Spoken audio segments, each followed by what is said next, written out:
Continuamos con las aventuras de Flavio Belisario, el mejor general y brazo armado del emperador de Oriente, Justiniano.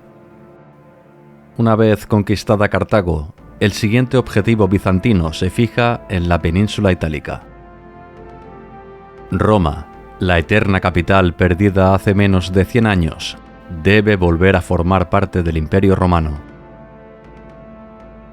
Y en esta ocasión el casus belli fue Amalasunta, hija del gran monarca godo Teodorico, que en algunos momentos de su largo reinado consiguió controlar gran parte del destruido Imperio Romano Occidental. Algunos lo llamaban Augusto, como si fuera el heredero natural de los emperadores, pero él declinaba este nombramiento siempre en favor del regente en Constantinopla. A su muerte en el 526, Teodorico nombró como sucesor al niño de 10 años Atalarico, el hijo mayor de Amalasunta, que asumió la regencia hasta que éste cumpliera la mayoría de edad para gobernar. Existían diferentes facciones dentro de los godos. El joven monarca cayó bajo la influencia de los que querían romper relaciones con el Imperio Romano de Oriente. Amalasunta era prorromana, pero su hijo no le hacía caso, la repudió y se arrojó a una vida llena de excesos que le condujo a una temprana muerte a los 18 años. En un desesperado gesto por conservar el poder, Amalasunta se casó con Teodato, otro prohombre godo, pero este la encerró en la isla del lago de Bolsena y la asesinó, convirtiéndose así en rey de los godos. Justiniano no podía consentir esta afrenta contra un firme aliado del imperio como era Amalasunta. Belisario es enviado a la península itálica con unas fuerzas más escasas aún que contra Cartago, tan solo 7.500 hombres.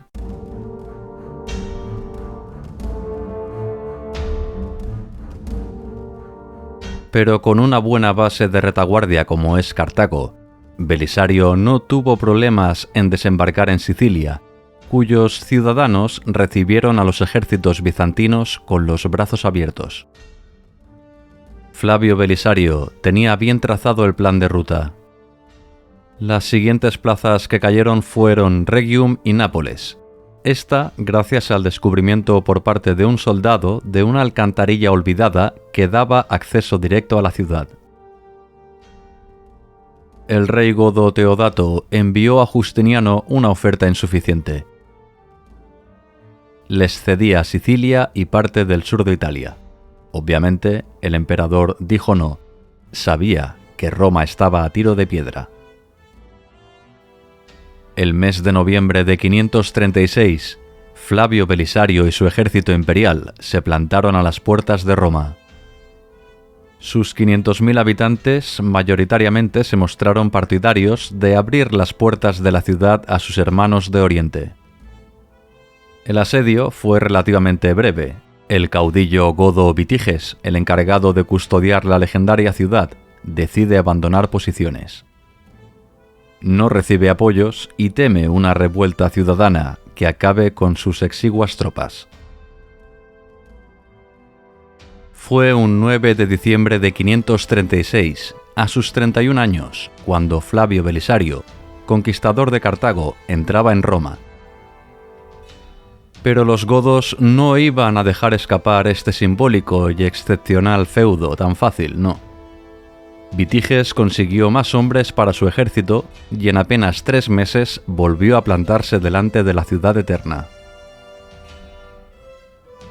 Belisario en absoluto había malgastado su tiempo.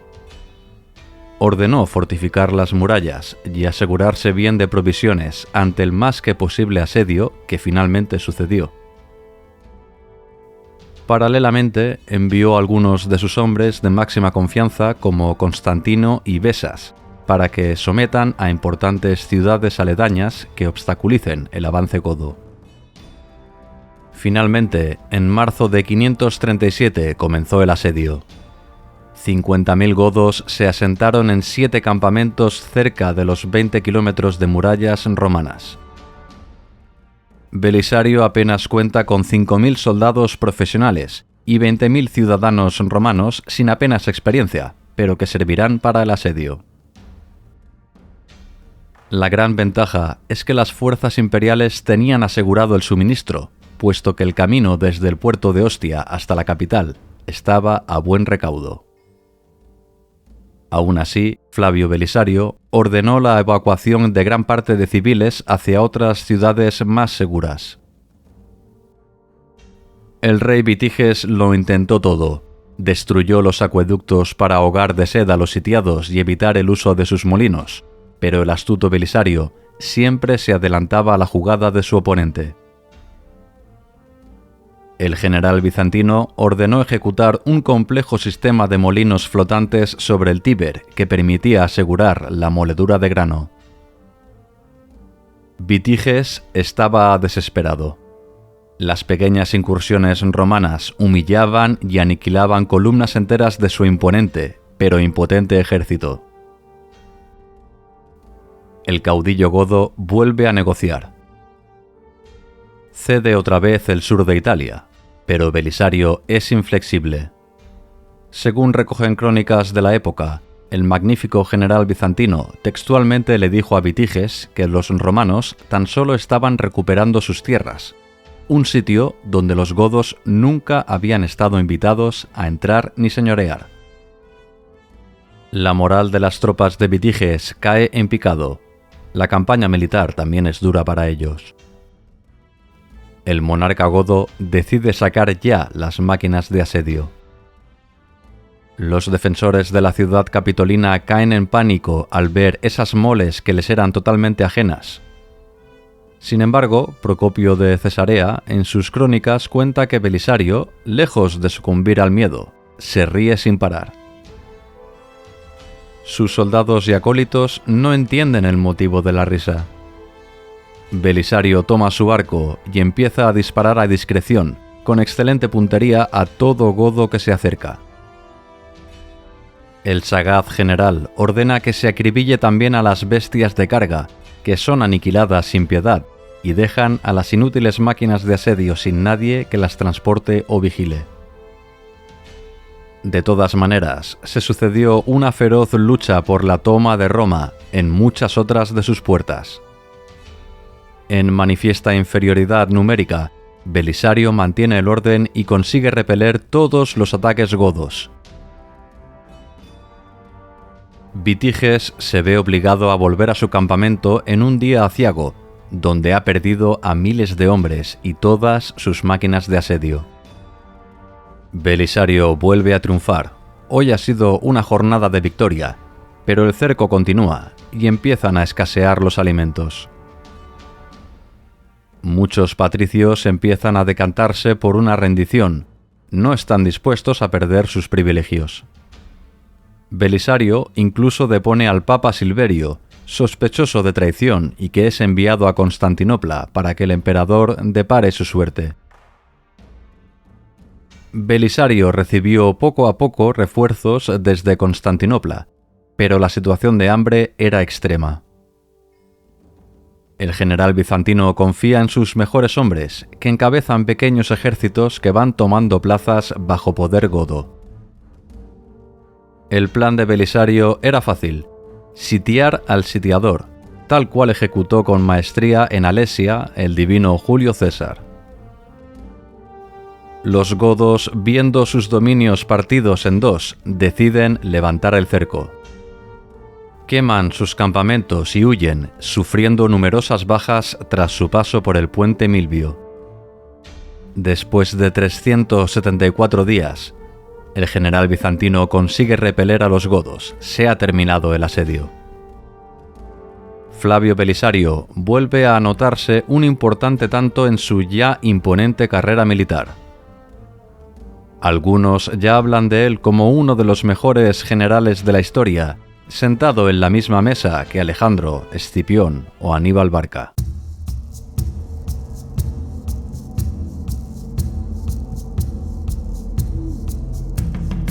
El emperador Justiniano está muy contento con las buenas nuevas que llegan desde Roma, pero recela de su principal general.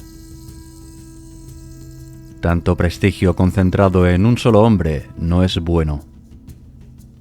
Solo queda ordenar la total anexión de la península itálica, pero en esta ocasión el enviado es Narsés, su chambelán, un hombre sin apenas experiencia militar, pero que sabe que cumplirá bien su real cometido, que es vigilar a Flavio Belisario. Aunque Narsés llega a la península itálica con 7.000 hombres de refresco, las desavenencias entre el chambelán y el general son insalvables.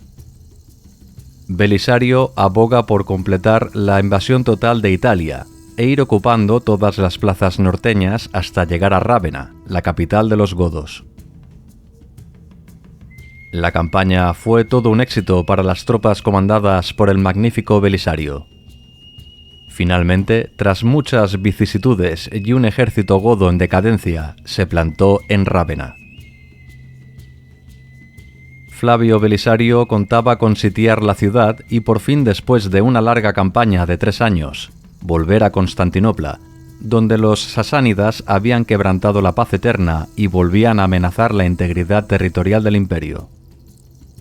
Vitiges, asediado en Rávena, envió a la desesperada una delegación a Constantinopla.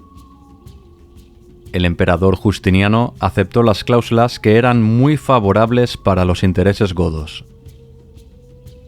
Las tierras al sur del río Po serían dominadas por Bizancio y las norteñas por los godos, además de acoger en la corte de Constantinopla al desgastado Vitiges como patricio con unas buenas rentas y propiedades. Belisario, atónito, no podía creer que el emperador hubiera firmado estas cláusulas que echaban por tierra casi toda la campaña itálica, que tanto esfuerzo, sudor y sangre les había costado a él y a sus hombres. No, era una treta. No podía ser verdad. El general bizantino se negó a firmar y mantuvo el asedio. Los godos, desesperados ya por el hambre, le ofrecieron a Flavio Belisario una sorprendente oferta: convertirse en emperador de Occidente, con las fuerzas godas como aliadas. El héroe romano lo tenía claro.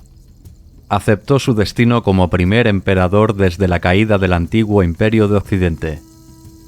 Los godos, aliviados, abrieron las puertas de Rávena para acoger a su nuevo rex, pero tan solo fue una treta.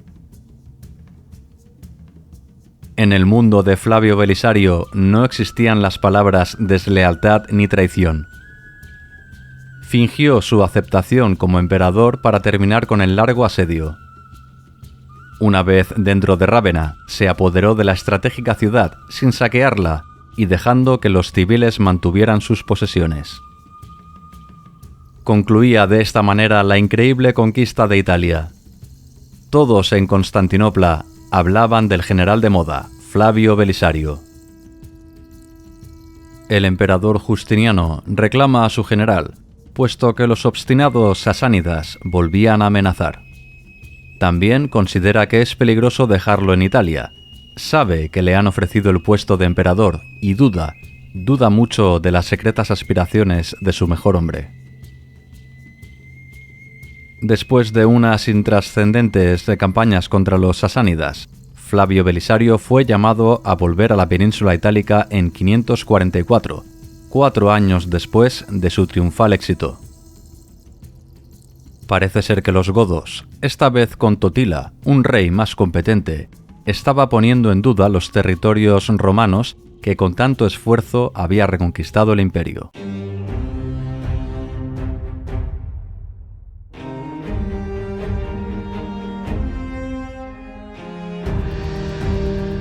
Lo que allí se encontró Belisario no tenía nada que ver con la ordenada y cuidadosa organización civil y militar que había encomendado a sus tropas. Todo el norte había caído, incluso Roma. Flavio Belisario, apenas sin hombres y sin suministros, consiguió reconquistar otra vez la eterna ciudad, pero Justiniano no atendía sus peticiones.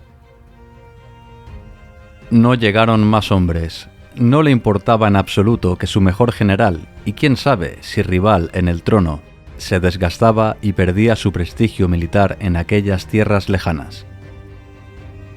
Ni siquiera sirvió la baza de Antonina, su amada esposa, que siempre conseguía favores gracias a su amistad con Teodora, la matriarca del imperio. Teodora había fallecido víctima de un cáncer. Justiniano vuelve a enviar a Narsés, su hombre de confianza, con un importante ejército. Finalmente destituye a Belisario y lo llama de vuelta a Constantinopla.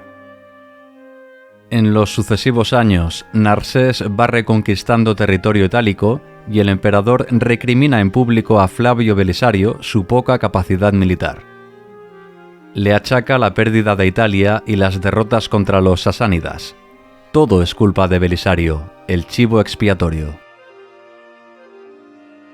Finalmente, nuestro protagonista es destituido de todos sus cargos militares y se le aparta de cualquier actividad política o pública. El general que había conquistado Roma y Cartago, que tantas victorias había dado al Imperio bizantino, es jubilado con solo 45 años. Flavio, resignado, aceptó su destino. Sabe que tiene que acatar las órdenes del emperador. Siente que aún tiene mucho que dar y está en excelente forma física, pero no puede ser. 10 años después de su retiro, en 559, Flavio Belisario tuvo la oportunidad de su último baile, el último servicio al imperio. Llegaban noticias aterradoras desde la frontera norte del Danubio. Una horda de 7.000 cutriguros, una tribu emparentada con los feroces hunos, comandados por un caudillo llamado Zabergán, avanzaban hacia la capital del Imperio bizantino, amenazando con destruirlo todo a su paso. La población de Constantinopla huye despavorida. No hay tropas que puedan asegurar la defensa de la ciudad. Justiniano se ve abocado a solicitar los servicios de su mejor general, retirado de manera forzosa. Belisario acepta el encargo, siempre a las órdenes de su emperador. Las tropas con las que puede contar son escasísimas, apenas 300 voluntarios, la mayoría veteranos que habían estado bajo sus órdenes en anteriores campañas. Todas las demás tropas se encuentran diseminadas a lo largo y ancho del imperio. 300, como los aguerridos espartanos que escribieron su inmortal página en los anales de la historia, en la batalla de las Termópilas, 300 leales y efectivos soldados, sí, pero contra una fuerza de 7.000 hombres dispuestos a todo, a llegar hasta el mismísimo corazón del Imperio Romano de Oriente. Flavio Belisario afronta el gran reto de su vida.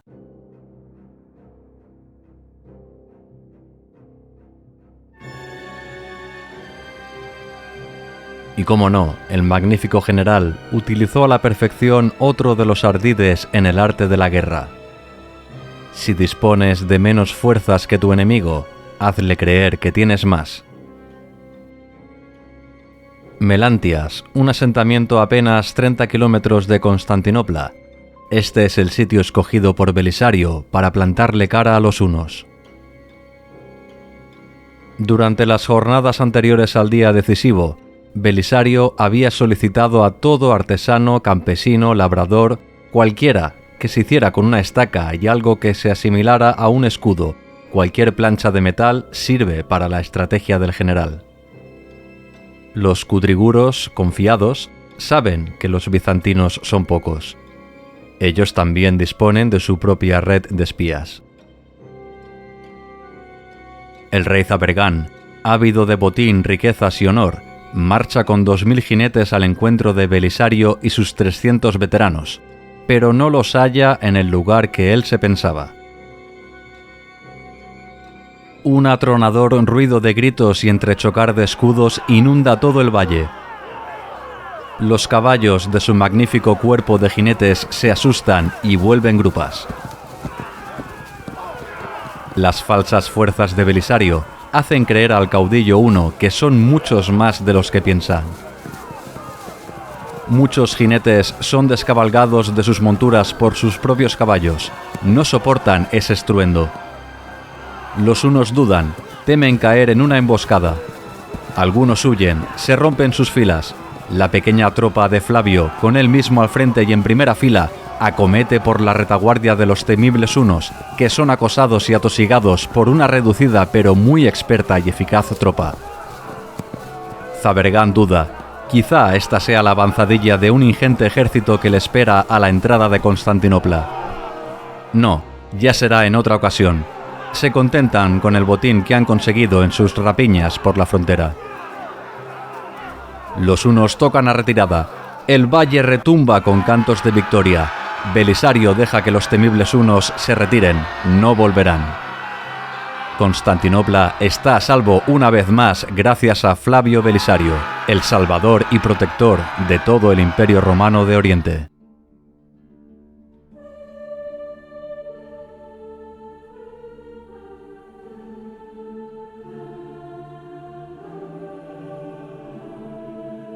Pero ni este último favor hizo cambiar de opinión al emperador Justiniano.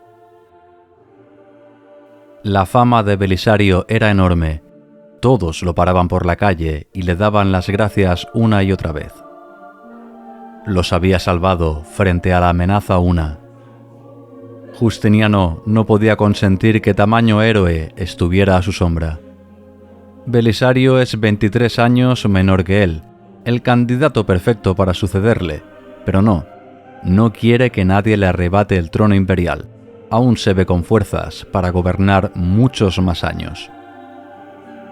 Flavio Belisario de nuevo es desposeído de sus obligaciones militares, vuelta al retiro forzoso. Y ya el colmo del cinismo sucedió en el año 562, 3 años después de la hazaña de Belisario y sus 300. En ese año fue descubierto un complot de unos conjurados para derrocar a Justiniano del trono imperial. Uno de los acusados, bajo tortura, culpó al mismísimo Flavio Belisario de estar detrás del complot. Procopio de Cesarea, cronista oficial del magnífico general bizantino, fue el que dio la puntilla a su antiguo amigo. Flavio Belisario fue condenado sin pruebas por los delitos de traición y conjura para derrocar al emperador. El héroe que tantas veces había salvado al imperio bizantino, que tantas batallas había ganado, es encarcelado y desposeído de sus bienes. La vergüenza cae sobre Justiniano. El pueblo clama: no hay justicia. Aquí entra la leyenda y un mito en que se han basado infinidad de artistas. Belisario mendigo. Y es que dicen que Justiniano no solamente encarceló y desposeyó de todo a su mejor general, sino que lo cegó de ambos ojos. Reducido a la mendicidad, Belisario se plantó delante de una pequeña catedral. Date obolum Belisario era su clemencia para los ciudadanos, que tantas veces había salvado. Pero nadie le hacía caso. Era un apestado, y dar aunque sea una pequeña moneda podía significar tener problemas con el emperador. Belisario, cegado e incapacitado, continuó reclamando un óbolo, piedad, misericordia. Sus antiguos soldados lo reconocen. No se creen hasta qué punto Justiniano ha podido caer tan bajo, denigrando de esa manera a su mejor general, el conquistador de Cartago y Roma, reducido a la mendicidad. Según cuenta la leyenda, pidieron justicia, le dieron oro, monedas y alimento. El pueblo perdía el miedo, vitorea a su general. Toda Constantinopla es un clamor. Flavio Belisario merece otro fin. Finalmente, el juicio fue repetido y el general fue exculpado de todos sus cargos y se le restituyeron sus posesiones, pero ya era tarde.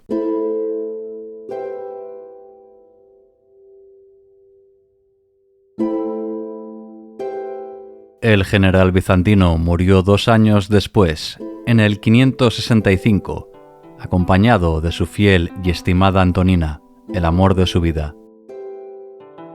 Flavio Belisario, el general de leyenda que tantas victorias y gloria había aportado al Imperio Romano de Oriente, llegando a soñar incluso con una reunificación de todas las antiguas posesiones.